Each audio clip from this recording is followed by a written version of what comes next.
Olá, gente. Já vejo alguns coleguinhas aqui. Boa tarde, Nai. Apoio moral é sempre muito bem-vindo nesses momentos, porque a mão tá aqui suando. Então,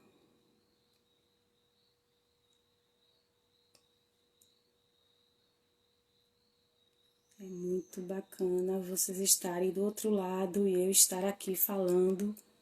Já vi Jance também, que já entrou e sabe que eu estou super nervosa. Que bom é já ver alguns amigos, alguns colegas, né? Muito obrigada a vocês que aceitaram o convite, tá? Do Museus da Bahia, da Diretoria de Museus do IPAC. Nós fazemos parte da Secretaria de Cultura e em momentos tão difíceis como esses, em que precisamos manter a distância social, eu tenho certeza que a cultura ela desempenha um papel muito importante na vida de cada um da gente, não é verdade? Então, por isso que nós temos desempenhado algumas atividades culturais nesse sentido, para que possamos desvincular um pouco, né, essa mente que está tão voltada para tantas grandes e importantes preocupações, sim, mas precisamos também de outras coisas. E hoje nós iremos ter um bate-papo muito legal, gente, falando sobre colecionadores e colecionismo de arte popular na Bahia.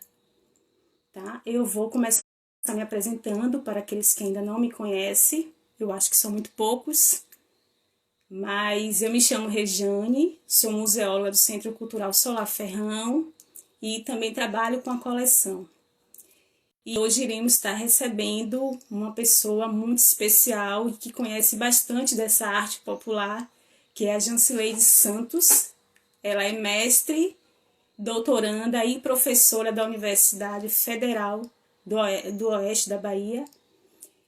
E Jance vai estar conversando com a gente um pouquinho sobre essa experiência do colecionismo de arte popular na Bahia, né? E destacar um pouco também o papel de Martins Gonçalves nesse processo de valorização e salvaguarda da arte e da cultura popular, tá? Eu vou fazer um pequeníssimo resumo da coleção de arte popular que se encontra no Centro Cultural Solar Ferrão, tá? Para aqueles que não conhecem, a coleção de arte popular ela foi iniciada na década de 50 e 60 por Hélio Martins Gonçalves, né? Um pernambucano, cenógrafo, diretor e fundador da Escola de Teatro da UFBA. Inicialmente, gente, para subsidiar seus estudos de arte cênica e para montar de suas peças teatral. Mas ao encontrar-se com Lina Bobardi, essas peças tiveram uma nova reconfiguração, né? Uma nova valorização, e culminou na grande exposição que foi em 1959, na Quinta Bienal em São Paulo, trazendo uma nova perspectiva, né, de coleção, de arte, né? Até que Lina, como diretora aqui do Solar do União na Bahia, decide então fundar o Museu de Arte Popular, que infelizmente ficou pouquíssimo tempo aberto, e aí as peças ficaram depois salvaguardadas em alguns locais, até que em 2003 o IPAC passa a ter a tutela dessas obras e começa-se a preocupação de voltar a expor novamente. E hoje essas peças já se encontram novamente em exposição lá no Centro Cultural Solar Ferrão, tá? Para aqueles que ainda não conhecem, por favor, nos visite quando tudo isso passar. E para aqueles que já conhecem, voltem para reviver, rememorar, porque a arte popular tem muito a dizer sobre a nossa história. Deixa eu chamar a Jance, né? Porque eu já vi que ela já entrou aqui. Para a gente conversar um pouquinho.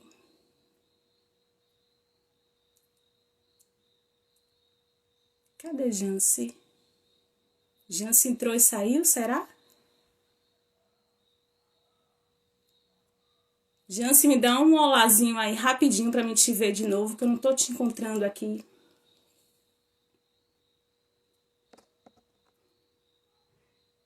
Para você poder entrar.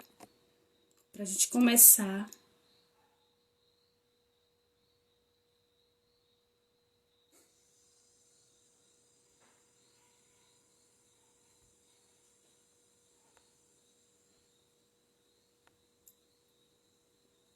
Eu acho que Jance não entrou e eu vi Jance.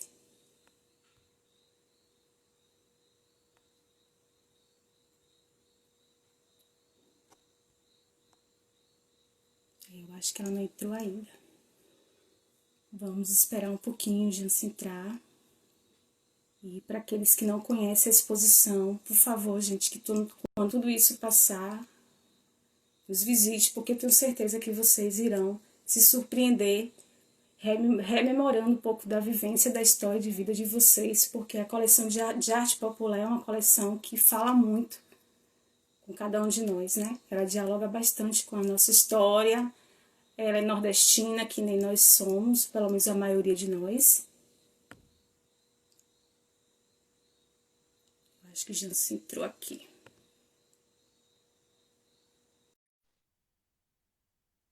Vamos esperar a Jance.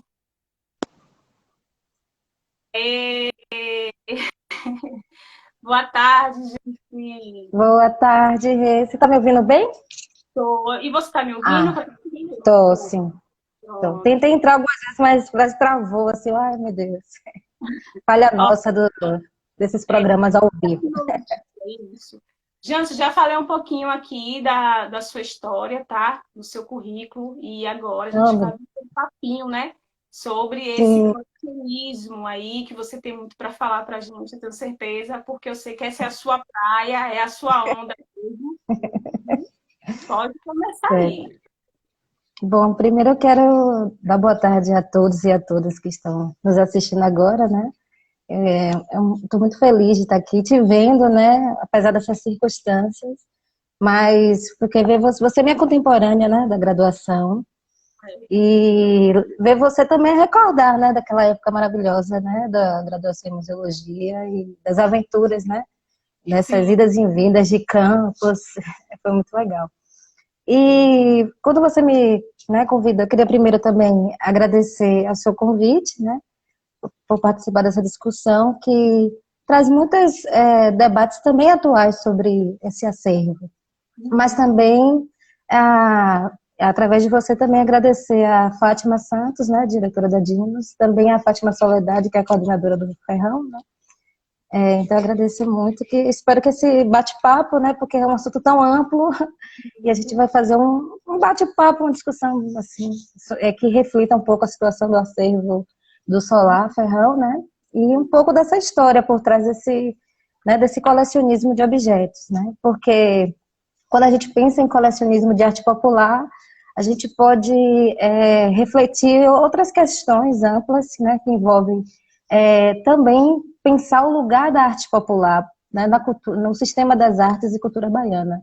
Então, falar de colecionismo desses objetos é falar de sistema da arte cultural, né, sistema tanto da arte como da cultura baiana, e falar também sobre as questões psicológicas, questões sociais, questões políticas, ideológicas que envolveram, né, essa prática, né, de colecionismo desses objetos dentro de um contexto histórico determinado, né, que se a gente for ver o início, né, esse boom colecionista que existiu aí na Bahia entre as décadas de 40 e 60, a gente vai ver que foi um período importante, né, de reconhecimento e valorização das manifestações, né, populares. Então, minha fala, eu vou trazer falar um pouco desse universo, né, de experiências, né, variadas, e trazer à tona essa discussão também da importância de alguns personagens, né, para a valorização dessa arte. E aí eu destaco o papel de Martim Gonçalves, né, como você falou aí no início, que formou essa coleção de arte popular, né, foi um pioneiro em relação a isso, né, a buscar coletar esses objetos para compor um museu. E falar também de outras experiências. Então, se você também quiser fazer alguma pergunta, você me fala. Vou fazer. Pode. É, então, quando a gente fala de colecionismo, é preciso levar em consideração a questão, como eu falei, histórica, né? Então, foi a partir na verdade, desde do século XIX, a gente já vem com um processo de valorização, né, de ressignificação das culturas populares aqui no país, influenciados, é claro, pelo próprio romantismo, né, que idealizava a figura do índio, né, das paisagens, e também pensando na influência europeia dos estudos do folclore e do próprio movimento do romantismo, né, que traz esse povo, né, o popular para a cena aí de discussão, de debate, né. Então, nesse momento histórico, a gente vai ver também o próprio Estado brasileiro criando uma política pública, né, de criação de um imaginário sobre o que seria a cultura brasileira, né, o que seria a cultura autêntica. E um dos elementos, né, eleitos, né, como um emblema, né, de uma nacionalidade foi justamente essas manifestações da cultura popular, né, da arte popular. E que popular é esse, né? Esse popular ele tem dois sentidos, né? A gente pode pensar o popular no sentido classista do termo, e aí a gente pode falar da arte dos grupos oprimidos, né, a arte dos negros, das negras, né, dos povos indígenas e afro-indígenas, e a gente pode pensar também o popular no sentido de povo, como uma totalidade assim abstrata, né? Então, o povo brasileiro seria também uma das denominações do que seria o popular. Então, há esse contexto de valorização, né, da cultura popular no Brasil, né, no início do século XX, especificamente na década de 30 e 40, a gente vê o Estado brasileiro assumir isso, né, como uma política pública, porque a gente já tem também esse processo de valorização da cultura popular com a arte moderna. A Semana de 22, né, já traz isso, né, principalmente a segunda geração aí modernista já traz essa busca, né, pelas raízes nacionais, e o popular é o elemento, né, que muitos artistas e intelectuais acreditam que está essa essência do ser brasileiro, que nos une, né, como nação. Então, todo esse discurso, né, imaginário, porque como a gente pensa em tradição, a gente pensa numa criação imaginária, né, uma criação ideológica, uma criação política. Então, há uma seleção de elementos que são considerados importantes para que haja essa valorização, né, desses objetos. Então, aqui na Bahia, quando a gente vai pensar dentro desse contexto nacional, a gente pode demarcar, por exemplo, uma mudança cultural também, né, em Salvador, em relação à cultura, né, todo uma propagação, né, dos aspectos culturais, né, da Bahia, né, capoeira, o candomblé, as festas, né, isso o Jorge Amado contribui bastante para essa divulgação da Bahia para os turistas. E a gente vê também o próprio Dorival Caymmi com as músicas, né, que divulgam a Bahia para vários lugares do mundo. Então, há um momento de efervescência também cultural em Salvador, né, principalmente, e há um incentivo também ao colecionismo de objetos. Porque, como eu falei no início, né, essa prática ela é motivada por diversos interesses, né? E um dos principais interesses é a questão do prestígio social. Muitos colecionadores, eles buscavam reunir em suas coleções objetos que também trouxesse um pouco, né, desse um status social a esses personagens, né? Então, um historiador, Elda Viana, ele fala justamente isso, que através os colecionadores de arte popular, eles buscavam construir uma identidade pessoal através da nacionalidade, né, dessa construção de uma identidade a partir do popular. E aí a gente vai ver surgir essas várias experiências que têm esse caráter ligado a essa busca por uma construção de uma identidade nacional, e ao mesmo tempo a gente tem um colecionismo de arte fruto também de uma busca por renovação estética, né, nos modos de fazer arte, principalmente em relação aos artistas modernos.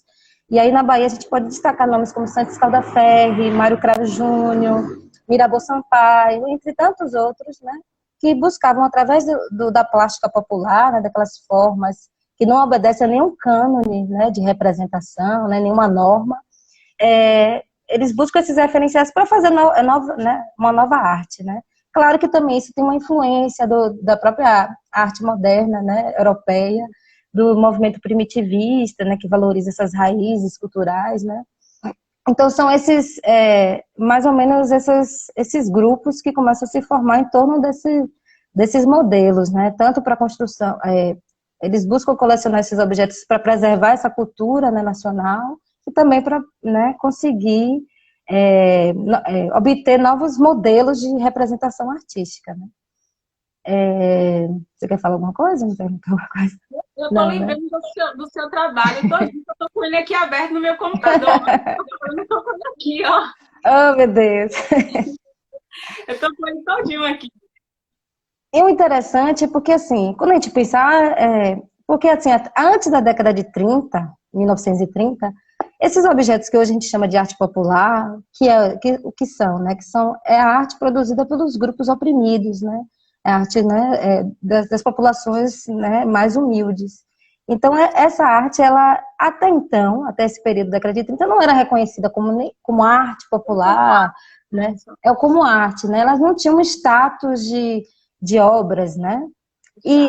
A função delas era bem utilitária, mas só a partir da década de 30, que com todo esse projeto nacionalista, né, de construção de nações, e também a partir do interesse despertado pela aristocracia que estava em decadência, inclusive também depois disso, as classes médias intelectualizadas, elas começam a buscar essas coleções, e a gente pode colocar também um momento propício, né, que incentivou muito esse ato colecionista no Brasil, principalmente aqui na Bahia. Foi uma exposição realizada em 1945, no Rio de Janeiro, por Augusto Rodrigues, que era um artista plástico pernambucano, que ele organizou essa exposição no Rio de Janeiro, e lá ele colocou em cena, né, esses artesãos, né, e artesãs, né, principalmente artesãos populares. E aí a gente vê o nome de Mestre Vitalino, Mestre Severino de Tracunhaém, né, por exemplo, que as pessoas começam a conhecer esses artistas que até então estavam, né, no anonimato, né, eles não eram reconhecidos do grande público, né. Então, a partir desse evento, né, começou a haver uma busca muito grande por esses objetos nas feiras, nos mercados, né. Então, os intelectuais iam para essas cidades para coletar esses objetos de arte popular, né? E o que são esses objetos, né? São as cerâmicas, né, de fatura popular, os ex-votos, as roupas, né, as indumentárias de vaqueiro, e tudo isso dentro daquela concepção imaginária do que seria a nação, né, principalmente em relação ao Nordeste, né, que é um período que se constrói também discursos sobre o que seria o Nordeste, né. E os intelectuais, eles vão ser os responsáveis por criar essa identidade, né, regionalista, né? Então, a questão do coronelismo, né, do messianismo, das romarias, né, católicas, e várias outras manifestações populares começam a ser, né, caracterizadas, definidas, né, imaginadas como elementos da cultura e da arte nordestina. E aí até a gente tem um estudo que fala muito bem sobre isso, de Durval Muniz Albuquerque Júnior, que ele fala dessa criação desse imaginário regionalista, né, sobre a ideia do que seria o Nordeste, né. Então, através da repetição, né, dessas características, isso vai sendo incutido na cabeça das pessoas, né, e começam a pensar que isso é uma coisa coletiva, que esses elementos que foram selecionados como sendo do Nordeste faz parte da nossa cultura, refletem o que nós somos, né? Então, tem uma importância muito grande esse movimento dos intelectuais na construção de um discurso regionalista que vai definir depois, né, esses emblemas, né? Então, a gente vai ter nessas coleções, se a gente for estudar as coleções formadas no período, uma diversidade muito grande desses objetos que refletem esse discurso sobre o Nordeste, né, sobre a vida no sertão, né, sobre as secas, né. Então, a gente sabe que o sertão é um espaço múltiplo, né? Como o Durval mesmo fala, um espaço contemporâneo. Então, eles traziam uma relação do Nordeste com o passado colonial também. Porque é importante pensar que o popular, nesse período, ele vai ser associado ao tradicional, né? Então, há uma vinculação também emocional com o nosso passado através do cultivo dessas manifestações, né? É como se fosse o nosso embrião, né? As nossas raízes estariam nas manifestações populares, que por si só seriam tradicionais, né? Ligadas a um passado pré-colonial ou colonial. Então, é dentro desse contexto bem amplo, né, que vão surgir essas experiências de colecionismo na Bahia, né?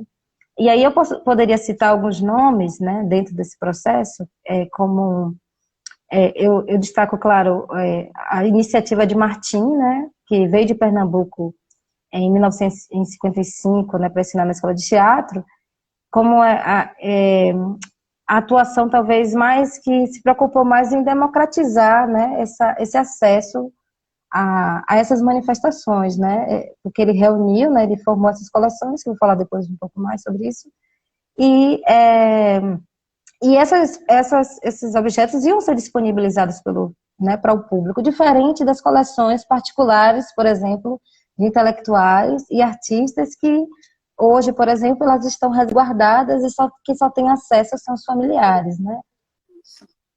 E aí a gente não tem a gente tem uma rica coleção, né, do que representa essa tradição artesanal muito forte na Bahia, na mão de colecionadores, né? E ao mesmo tempo a gente não tem essas peças disponíveis, por exemplo, em museus, né? Claro que só alguns acervos, né? A gente tem esse exemplo da coleção, né, do Martim, que está no Solar do Ferrão, que são poucos exemplares, né? Que conta um pouco, né? Fala um pouco dessa história, né? Artesanal e popular, que está disponível para o público. O restante está, né? Tem alguns museus no interior, são pouquíssimos, e as coleções particulares. E dentro dessas coleções, a gente pode, por exemplo, ressaltar a coleção de imaginária sacra católica, e inclusive de fatura popular de Odorico Tavares, né, que foi um grande mecenas, né, das artes nesse período, veio também de Pernambuco, na década de 40, né, e aqui ele começou a formar, né, essa coleção de arte brasileira, arte católica, arte popular, e também participar do cenário artístico daqui da Bahia, né, de patrocínio dos artistas. Temos também Mirabô Sampaio, né, que eu era um artista também desse período, e ele colecionava muito imaginária também sacra, de fatura também popular, né, e entre outras representações. Mas a gente também tem as iniciativas, por exemplo, de instituições culturais, como a Escola de Belas Artes, né, que na década de 50, o diretório, né, de um grupo de estudantes, eles organizaram uma coleção, né, de ex-votos, de cerâmica, e essa coleção ela era utilizada como suporte para os artistas que faziam uma disciplina chamada Cadeira de Estudos Brasileiros, que eles aprendiam um pouco sobre história das religiões, sobre o candomblé, sobre cultura indígena, e aí, vinculada a essa cadeira, existia esse museu, né, criado por esses estudantes, entre eles Santos Caldaferri, né, que ele disse que a primeira vez que ele viu um ex-voto foi nesse museu, e foi a partir desse contato com esse ex-voto que ele começou a produzir sua arte, né, a partir dessa apropriação dos elementos da cultura popular, principalmente o messianismo, né, e essa questão do depósito dos ex-votos, né, essa relação do sagrado, né, com das pessoas consagradas em relação a esse depósito de objetos, né, nos santuários católicos. Então há toda uma valorização, né, dessa produção popular motivada por esses interesses, né, esses artistas também, como havia como é que eu posso dizer, um grande incentivo, né, ao colecionismo de arte popular. Esses personagens também, né, buscavam obter prestígio pela coleção formada, né. Não sei se você se lembra, Abelardo Rodrigues, né, que a gente tem aí, acho que no Solar Ferrão também, que tem o acervo de Abelardo, né. A gente tem também, Abelardo Rodrigues foi um dos maiores colecionadores de arte católica do país, e ele influenciou também vários outros colecionadores, como Odorico, né, que era amigo dele, e seguiu também esse afã, né, colecionista de objetos. Mário Cravo Júnior, né, um artista que se inspirou muito nas carrancas do Rio São Francisco, né, para produzir suas obras, nas imaginárias barrocas, né. Então, todos esses artistas, eles começaram a colecionar esses objetos, né. E a gente tem também várias coisas que aconteceram em decorrência disso, né? Como as viagens de resgate, né, de objetos. Como é que eram feitas essas, né, coletas desses objetos, né? Os intelectuais e artistas iam para as feiras, né? E também muitos diziam que iam salvar, né, essas peças da tortura do cupim, né? Muitas obras estavam abandonadas em igrejas no interior. Então muitos conseguiam, pegavam né, essas peças e muitos também compravam, né, na mão de comerciantes, né, nas feiras, nos mercados, para formar suas coleções. Então foi uma corrida louca, desenfreada aí entre as décadas de 40 e 60, dessas camadas intelectualizadas para o interior, né, da Bahia e do Nordeste, atrás de arte popular, né, de artesanato. Então, é um momento muito importante que a gente tem um boom, né? Um grande número de pessoas colecionando objetos. E uma dessas... Essa não é, Jance? Agora começa aí a arte popular sendo vista como arte, né? Isso, Ela não tinha esse significado, não é? Ela agora começa a ser exatamente. percebida e ressignificada de uma outra forma, né? Então, por isso essa efervescência deles na busca, né, por essas peças e por colecionar esses objetos, por conta desse ponto de vista que estava se modificando, não é verdade? Exatamente, né? Essa mudança, né, de paradigma, né, tanto identitário como em relação à criação artística, né? Então a gente vai conhecer, começar a vir à tona nomes de artesãos que o grande público não conhecia, né? Então, Mestre Vitalino, por exemplo, quando perguntavam a ele na época se ele era um artista, ele não se considerava um artista, né? Mas é esse contato né, com essas classes médias que vai haver que a Angela Massarani fala de uma ambiguidade estrutural, né? Porque é o momento que o artesanato, a arte popular, ela se aproxima desse sistema das artes, né? E ela começa a ganhar espaço, né, nas exposições, nos museus, né? Nas coleções, como nunca antes, né? Antes, como eu falei, esses objetos eram simples objetos utilitários, né? E a arte religiosa era considerada por muitos como objeto de fanatismo, né? Como os ex-votos, né? Então, esse status de arte muda completamente essa relação, né? Tanto que de artistas como intelectuais com esses objetos. Mas é importante também pensar que todo esse processo envolveu uma realização de uma categorização e classificação desses objetos, né? Houve esse processo, claro, de reconhecimento né, dessa produção do povo, nessa produção das classes subalternizadas, mas, ao mesmo tempo, a gente vai ver que há um espaço também de silenciamentos e ausências, né? Por quê? Porque esses colecionismos, né, muitos não se preocuparam em fazer um registro sobre a história desses objetos, sobre o contexto que está por trás do objeto. Então, a gente tem aí vários objetos que a gente não tem identificação de autoria, né, de origem. Então, é uma dificuldade muito grande, inclusive você que trabalha, né, nessa instituição, para você recompor, né, recontar uma história é muito difícil, né, porque não houve essa preocupação por parte, né, dos colecionadores da época de fazer, de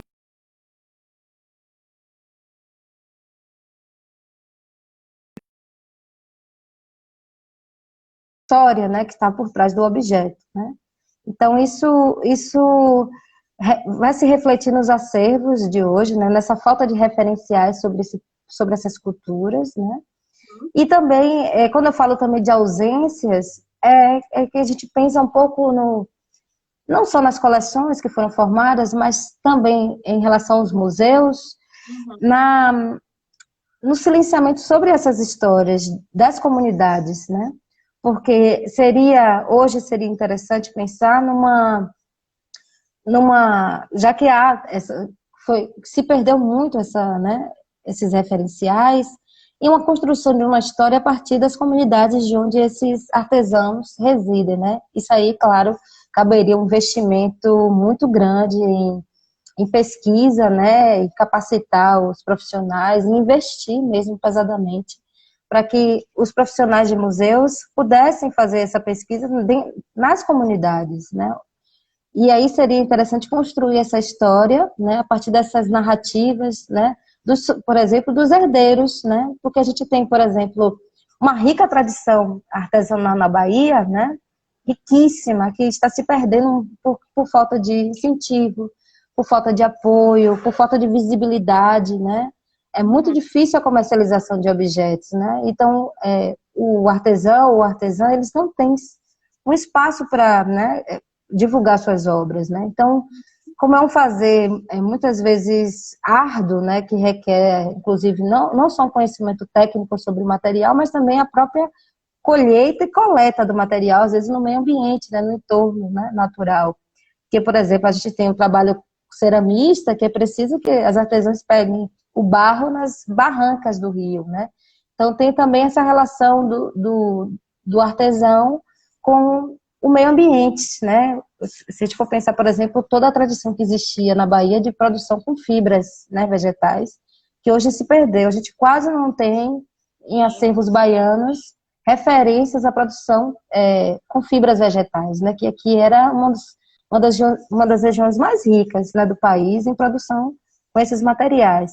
E hoje a gente vê uma diminuição significativa da produção por falta desse incentivo e também uma falta não só de visibilidade, mas de importância, né, dada a esse tipo de produção, né, que envolve saberes, né, dados, né, de geração em geração, transmitido principalmente, né, por mulheres, porque se a gente for pensar em arte popular ou artesanato, que são palavras, né, que aparecem às vezes como artesanato ou arte popular, que também é um conceito criado, né, que a gente poderia chamar de arte tudo, né, mas a gente vê isso como uma seleção, né, que deixa à margem a importância dos saberes tradicionais, os saberes populares, os saberes sobre que isso perpassa não só a técnica artesanal, como, por exemplo, o cultivo de plantas para obtenção de pigmentos, que no trabalho têxtil, a gente vê muito isso, né, as mulheres que extraem pigmentos das plantas, né, para pintar as peças, e outros conhecimentos, né, que, como a gente fala, né, o artesão, o artista, né, principalmente as mulheres, que são maioria, né, se a gente for pensar, elas não só fazem o trabalho artesanal, mas elas cuidam da casa, da família, né, elas têm filhos, elas cuidam da roça, elas plantam, elas fazem medicamentos, então, assim, são modos de ser, modos de criar, modos de ver o mundo que estão por trás do objeto, né. Então, essa imaterialidade, né, do objeto, ela não, né, o que está intrínseco ao objeto, ele não aparece, né? Então, isso deveria estar muito presente, né, nessa preocupação, né, ou desses intelectuais, né, e artistas que colecionaram esses objetos. Mas a gente percebe que não houve essa preocupação, porque também, é claro que a gente entende isso dentro de um contexto, né, mas tem uma relação muito com essa questão do colecionar como um prestígio social, né, de você ter uma coleção, né, não todos os casos, né, mas alguns casos isso ocorreu muito, né, de ser um símbolo de distinção social, porque naquele momento era essa arte que era apreciada, né, então quem tinha uma coleção era conhecido como um conhecedor das artes, né. Então, a preocupação com a história desse povo, né, com a cultura desse povo, né, com os saberes realmente importantes, eles foram deixados de lado e houve essa monumentalização essa quase dos objetos, né, porque alguns museus a gente sabe, né, eles têm esse poder de criar uma áurea, né, para o objeto, né, e só que a gente Exato. A gente precisa, talvez, né, desmonumentalizar, né, tirar da esfera quase religiosa esses objetos e trazer essa comunicação, né, essa vida, né, um museu mais vivo que tem essa presença desses saberes, né, também. Verdade.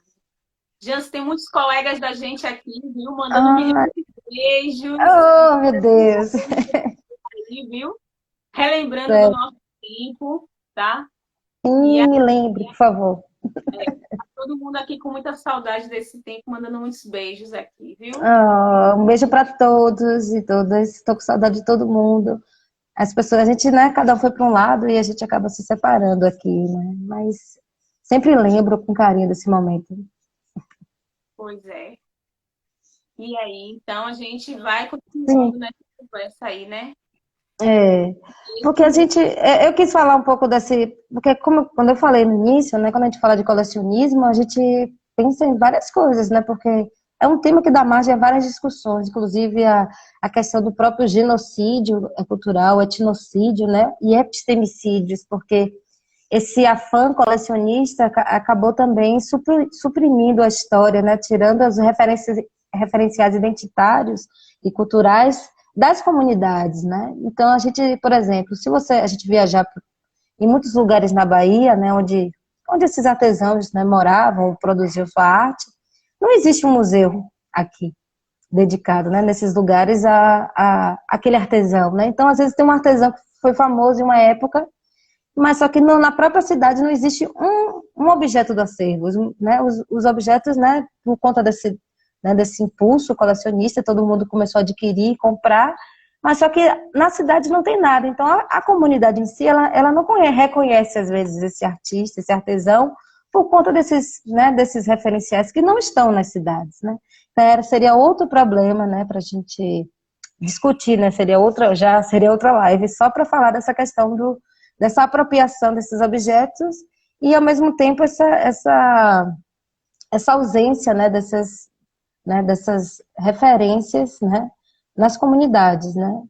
Por isso que eu penso que seria interessante se a gente pensasse no projeto de museu, por exemplo, que tivesse um braço, né, nas comunidades, né, onde residem os artesãos, porque aí seria um espaço de encontro, de intercâmbio, né? O museu ele poderia ser movente, né, não só estar lá naquele lugar fixo, né, na cidade, e ele também poder ter um braço lá na comunidade, pudesse realizar atividades também nessas comunidades. E aí é uma política pública, né? Isso aí é muito complicado.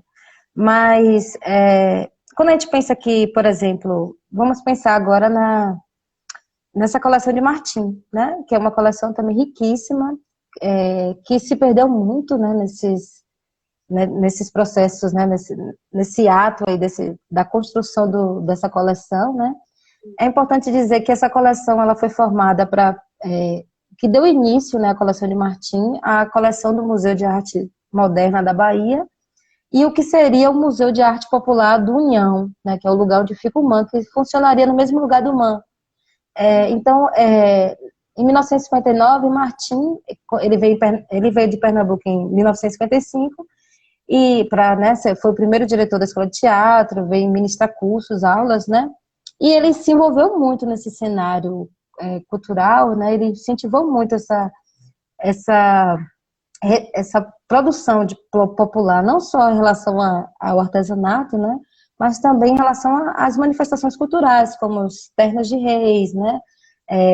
As danças populares. Então ele fez vários trabalhos, né? Para evidenciar essa cultura baiana, né? Trazer à tona essa arte. E, né, a exposição Bahia, né, no Ibirapuera, realizada para a Quinta Bienal de Arte Internacional de Arte de São Paulo, ela foi um sucesso, né, internacional até essa exposição, e foi organizada, né, pensada e planejada por Martim Gonçalves, né? Juscelene Santana, que é jornalista, né, e atriz, ela fez um estudo para falar um pouco sobre a atuação de Martim Gonçalves aqui na Bahia, e ela mostra, né, um pouco desse silenciamento em relação ao papel, né, de Martim para a promoção da arte e cultura popular. Porque a gente, geralmente, quando a gente fala né, desse tema, né, nesse período da arte moderna, aqui na Bahia, a gente lembra mais o nome de Lina, né, que também teve uma participação importante, mas foi graças à atuação de Martim que ela pôde, né, aparecer nesse cenário, que essa exposição, por exemplo, Baiana e Ibirapuera, organizada em 1959, o acervo foi reunido por Martim. Então, ele expôs objetos litúrgicos do candomblé, além da indumentária, imaginária sacra, ex-votos, carrancas, cerâmica. Então foi uma coleção, né, que hoje a gente tem um recorte no Solavo Ferrão, né, tem cerca de 1.000 peças, né, Regiane, se não me engano, hoje. Então, esse acervo maravilhoso, né, que seriam disponibilizados para um grande público nesse projeto de museu que ele idealizou, né, que é o Museu de Arte Popular, ele acabou ficando apagado por conta de divergências políticas, né, entre, por exemplo, Martim e outras personalidades aqui, né, da Bahia, e Juscelino Santana fala muito bem disso. O próprio Odorico Tavares era um dos principais oponentes, né, de Martim Gonçalves, né, ele era o Odorico era diretor das redes de diários associados, e quando eu fiz minha pesquisa para o mestrado na época, a gente quase não vê, né, a gente quase não vê o nome de Martim nesse processo de, né, quando a gente fala de, né, de afirmação dessa cultura popular. Então o nome dele foi um pouco até eufemismo, né? Foi escamoteado, assim, totalmente, foi silenciado dessa história. Então ele teve um papel tão importante, né? Que foi o pioneiro nessa ideia, né, revolucionária de um museu que a arte fosse, né, popular fosse tida como arte com A maiúsculo, né? Uma arte verdadeira, né? E a gente tem esse jogo político, né? Porque nesse sistema das artes a gente tem todo um jogo de poder, né? De disputa, né? Isso, claro, em vários campos da vida social.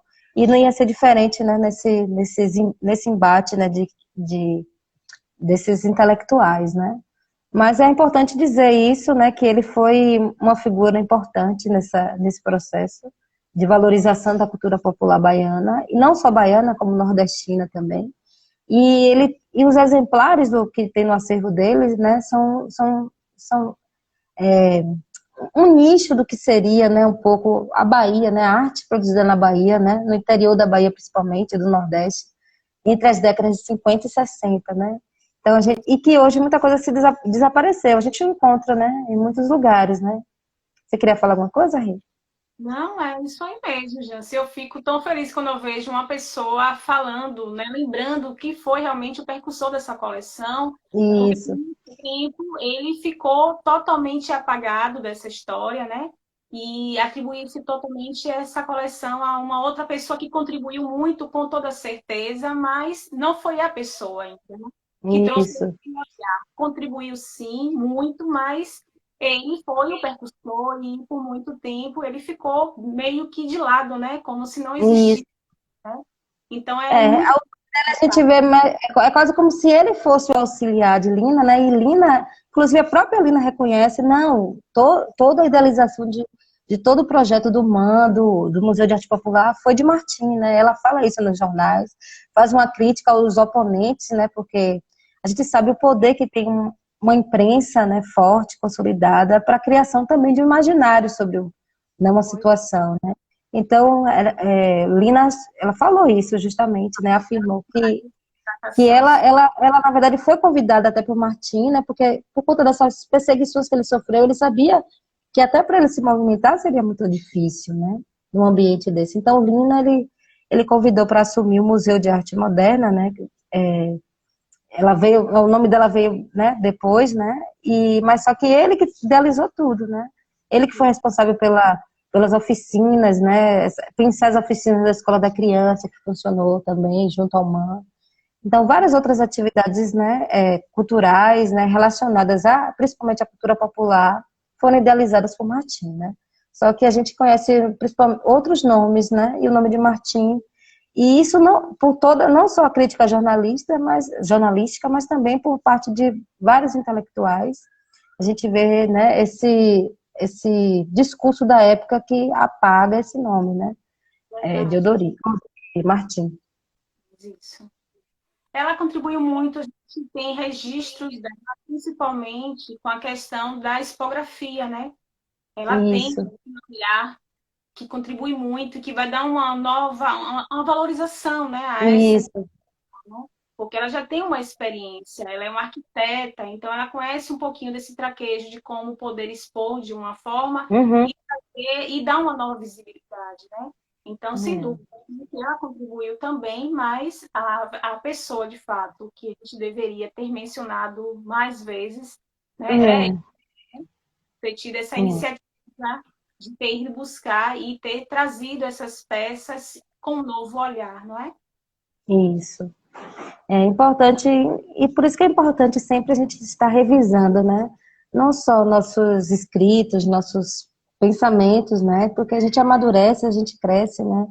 Então, revisar também as narrativas, né? Revisar, assim como a gente fala dos museus que precisam se abrir, né? Mais para a comunidade, que os museus eles precisam pensar, né? Na questão mais na vertente até da sociomuseologia, né, na museologia social, né, que busca essa questão da justiça social, né, de ser contra esses apagamentos e silenciamentos, mas pensar também na construção da história, né, dessas narrativas, né, como escrevemos sobre isso, né, e eu acho que seria interessante também, quando a gente pensa nesses museus, né, e nas coleções, né, a gente pensa são acervos que recebem pouco incentivo, né, em relação ao investimento mesmo por parte de uma política pública. Então, a gente, pelo que a gente tem né, de arte popular, né, de artesanato baiano, uma produção tão ampla, né, que a gente, se a gente for olhar o que a gente tem de acervo hoje na Bahia, é um número muito pequeno, né, do que a gente poderia pensar, né, na riqueza, né, que tinha antigamente, né, de produção. Então, esse acervo do Solar é um presente, porque ele aí conseguiu sobreviver a tantos problemas, né, Olha, e está registrado um nome aqui, viu? Que é de Dona Meire do Rio, Dona Meire, sim, eu ia falar de Dona resiliente, guerreira, junto com o IPA, Meire. eles formaram uma dupla perfeita para ajudar na É, sobrevivência desse acervo, né? é, isso é Não importantíssimo. teria, né? Esse acervo não teria resistido todos esses anos, né? Exatamente. Hoje A talvez gente tenha vê que a dedicação de uma profissional como Meire do Rio, né, foi importante para salvaguardar. E a gente precisa de um coletivo para que isso aconteça. E ela sozinha, né, praticamente, né, ela estava ali na frente lutando para que aquilo não morresse, que aquela cultura, porque morre também um pouco, né, da história da nossa cultura quando se perde um acervo tão importante, né? Então ela teve um papel muito importante. Eu lembro sempre quando estagiei no Museu Tempo Postal de vê-la, de conversar com ela, né? Que era ali pertinho, né? Então, e o amor que ela falava né, do acervo, né? Ainda bem que, né? Tivemos, né, a Meire para proteger aí o acervo, né? uma guerreira, ela lutou muito. A gente tem registros de muitos documentos de Dona Meire. Ela, além de registrar essas peças, né, de estar contando, de estar deixando tudo registradinho ali, de pedir incentivos, de lutar para que esse Hum, acervo possa ser exposto. E eu tenho certeza que é o resultado do trabalho dela, o que temos hoje. isso, exatamente. Se não fosse ela, talvez esse acervo tivesse se perdido, até encontrar É, realmente que tivesse um olhar diferenciado para enxergar a arte, essas peças como arte, e que uhum, merecesse um local, não é? E Dona Maria, é, essa perspectiva, esse carinho, né? Então, a gente é. não pode deixar de perder também o nome dela nessa história. Não, não, porque são as pessoas que dão significado, né? Então, assim, os objetos, eles existem, mas eles não têm nenhuma vivência, né? Não tem nenhuma, né, movimentação se a gente não faz alguma coisa por ele, né? Somos nós que atribuímos significado, né, sentidos aos objetos, né? E a importância, né, de Meire, assim, eu acho que deveria existir até depois uma homenagem, né, pelo papel que ela exerceu aí na proteção desse acervo, né? Estou vendo algumas perguntas aí, mas eu nem li, porque é tanta coisa. Mesmo. Eu vou até pedir para as pessoas, se de repente tem muitos elogios e complementos à fala da sua fala, né? Mas se tiver perguntas, o pessoal pode deixar aí no Museus da Bahia, que depois a pessoa responsável da comunicação pode direcionar e a gente está respondendo isso aí, viu? Certo. É, Eu tá sei que certo. é bem curtinho, só falta 15 minutos, Jan. Meu Sempre Deus, rápido. passa voando. Então, É verdade. sim, mas é Mas o bom. que, mas o que você falou dessa questão do arquivo, né? Ou do que tem hoje no museu, né? É importante a gente falar do lugar dessa criação, né? Hoje, né? Se a gente for pensar, né, nesses acervos que estão né, nas coleções, né? A gente também precisa refletir sobre o lugar dos artesãos, das artesãs e dessa criação, né? Como eu falei, os artesãos hoje não recebem muito incentivo para, né, continuar com seus trabalhos, e são tradições que, infelizmente, vão se perdendo, né? E com ela todo um conhecimento sobre a vida, né? Sobre como nos adaptarmos às mudanças, né?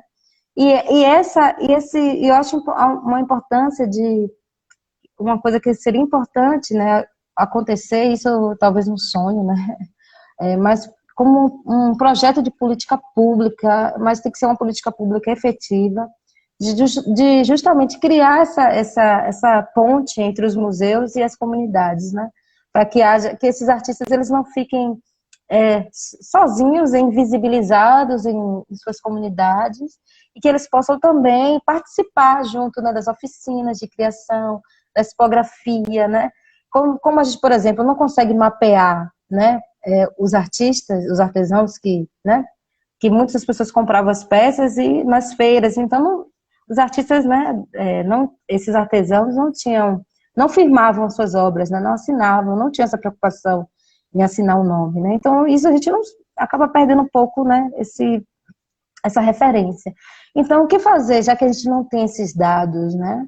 Por que não pensar na construção dessas histórias a partir né, dos descendentes desses artesãos, né? Que vivem nessas comunidades? O que eles podem contar sobre a história né, dessas pessoas, né? Como era a vida, em relação até à própria vida na comunidade, onde viviam esses grupos de artesãos e artesãs, né? Então, eu acho que seria uma forma de construir, né, dar um novo olhar, né, para essa história e que fosse além dos objetos, né? Valorizasse os saberes, né? Porque o que está em jogo é o saber, né? Que é um conhecimento, né? Que importa não é só o conhecimento formal que a gente aprende né, na academia, mas esse conhecimento que é oriundo, né, dessas culturas, né, tradicionais, dessas comunidades, são riquíssimos, e que a gente pode pensar até em relação à nossa sobrevivência na Terra, né? Porque quando a gente fala de tradição artesanal, a gente fala de cuidado também, né? De respeito à natureza, à mãe terra, às plantas, né? Então, tem todo... E isso que hoje, principalmente, que a gente está vivendo esse momento de pandemia, né? Faz a gente refletir muito mais sobre a importância dos saberes tradicionais, né? De respeito à natureza, de uso desses medicamentos, né? Naturais, feitos com plantas. E tudo isso o artesão, né? Muitos artesãos e artesãs fazem, né? Então, assim, o artesão ele não só produz o objeto, né? Ele também cuida planta a mandioca, planta o arroz, o milho, né? Para sobreviver. Então, ele faz várias coisas, né? Artesão, principalmente, né? Então, pensar, né? Todo um trabalho, né? Eu acho importante.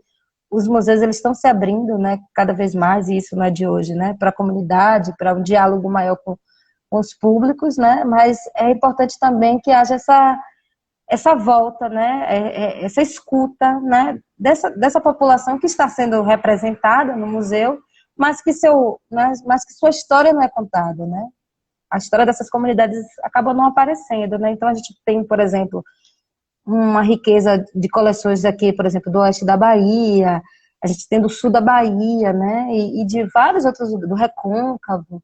Então, como a gente pode, né, recontar essas histórias, né, dessas peças que estão nos museus, a partir dessas comunidades, né, desses narradores que vivem a comunidade, né? Seria interessante também, como proposta, né, de uma política, né, de incentivo ao artesanato, porque a gente tem que ver o artesanato e essa coleção, por exemplo, a gente pode dizer que é um bem cultural e artístico, né, que mostra essa diversidade de ser, de estar, né, de criar, né, dessas comunidades.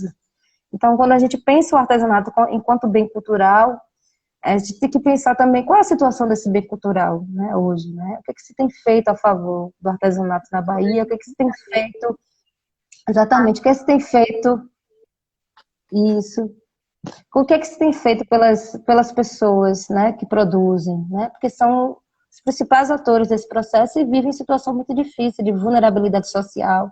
Então, que haja uma preocupação que vá, né, por esses atores, para que a gente não tenha mais, né, mais perdas, né? Porque a gente sabe que a tendência é o desaparecimento, né?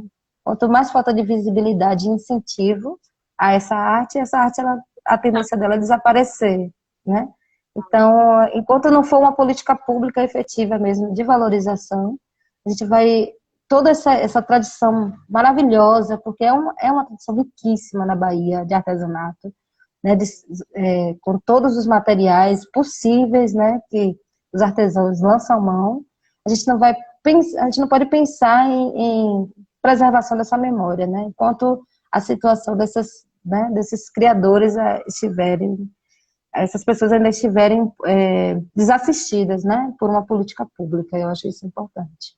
Verdade, gente. Mas esse acervo é um acervo que para quem está estudando e pesquisando, né, Regiane, as pessoas podem conhecer muita coisa através desse acervo, né, de levantar novas pesquisas, novos olhares sobre o acervo, né, sobre a história por trás da coleção, né. Então, assim, para os estudantes de museologia, é um prato cheio para pesquisas, né, o Solar Ferrão.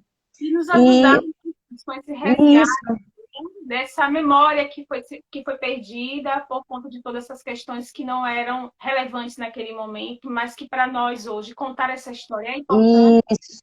Então, todos que quiserem vir pesquisar realmente a fundo e nos ajudar, contribuir, né, para a identidade dessas peças, dessa coleção, com certeza sempre será muito bem-vindo, sim, porque precisamos realmente ter esse resgate, né? Isso. As peças por si, elas contam uma história, mas a história contada por trás dela também é significativa, né? Exatamente. Uma forma diferente de ver. Então, precisamos, com certeza. A coleção está aberta para, como você mesmo falou, para o pessoal de museologia, os estudantes que quiserem contribuir com suas pesquisas, com certeza será muito bem-vindo.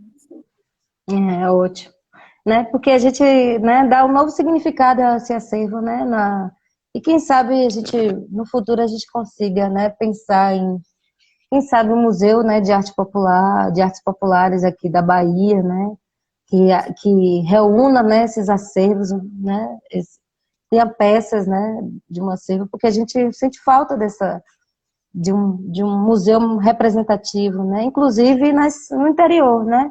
Que quem mora no interior também quer conhecer seu passado, né, sua cultura, e precisa também de um espaço, né, para comemorar, né, sua cultura, né, seus elementos identitários. Então, a gente precisa que esse olhar também se volte para o interior, porque, né, são lugares que a gente quase não tem uma inexistência de acervos tanto de arte como de arte, né, arte em geral, né, popular ou arte, né, mais moderna ou contemporânea. Então a gente, né, precisa de um investimento muito grande, né? Com certeza. É um olhar que precisa ser aprimorado, né? E precisa, de fato, que isso venha a existir, né, Jéssica? Exatamente. Tão rápido, inclusive, nosso tempo. Nós só temos cerca de 7 minutos. Nossa, manda beijo para todo mundo. Para finalizar mesmo, assim, de repente, quem sabe lá na frente a gente consiga um outro bate-papo para levar um pouco de discussão, né? Vou deixar você encerrar aí agora com suas considerações finalíssimas aí.